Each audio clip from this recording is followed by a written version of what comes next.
In order to customize the treatment for the individual, there are some tools that you can use. One of those tests is DNA testing, where we take a sample of the saliva. It can be from an infected tooth that we just pulled and cleaned, and we take a sample and we send it to do a DNA testing, which will give you most of the microbes that, again, are in your mouth and in your body. And sometimes you can get a good idea if you do a DNA testing. And that DNA testing is pretty simple.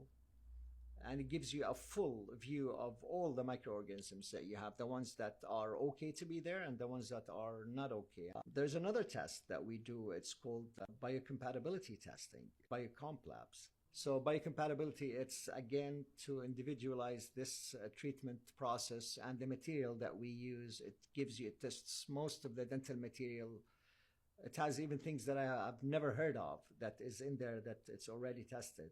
It gives you and the patient a peace of mind that you're putting the material that the patient would react least to it. There is another test that is specific for metals, which is called the MELISA testing. It's not very common, even with holistic dentists, but it's a really important test too. And I tell the patient to ask their doctor to do the MELISA testing. Because in our body, we have two types of sensitivity, immune response reaction. We have the immediate one and we have the delayed one. To make it simple, the MELISA tests the delayed sensitivity, hypersensitivity, and the biocompatibility test tests the immediate sensitivity that you get if you eat something and you get a rash immediately, or you put some material in your mouth.